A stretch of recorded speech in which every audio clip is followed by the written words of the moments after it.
News Telugu రాష్ట్రాల్లో ఎండలు మంట పుట్టిస్తున్నాయి. చిరుజల్లులతో వాతావరణం చల్లబడిందని సంబరపడుతుండగానే మరోసారి ఉష్ణోగ్రతలు అమాంతం పెరిగిపోయాయి. ఏపీలో మాత్రం సూర్యుడు సుర్రుమనిపిస్తున్నాడు. తెలుగు రాష్ట్రాల్లో ఉష్ణోగ్రతలు మరింతగా పెరిగాయి.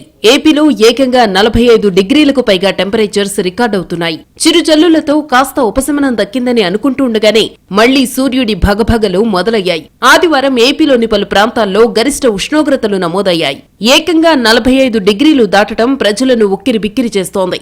వేడి గాలులు ఉక్కపోతతో జనం అల్లాడిపోతున్నారు. బయటకు రావాలంటేనే వెనకడుగు వేస్తున్నారు. నంద్యాల జిల్లా చాగలమర్రి, తిరుపతి జిల్లా రేణిగుంటల్లో 45 డిగ్రీల ఉష్ణోగ్రత నమోదు కాగా, ప్రకాశం జిల్లా దరిమడుగులో 44 డిగ్రీలు, అనంతపురం జిల్లా తరిమెలలో 44, కడప జిల్లా బలపనూరులో 43, అనకాపల్లి జిల్లా రావికమతంలో 43 డిగ్రీల ఉష్ణోగ్రతలు నమోదయ్యాయి. 36 మండలాల్లో తీవ్ర వడగాలులు, 86 మండలాల్లో వడగాల్పులు వీచాయి.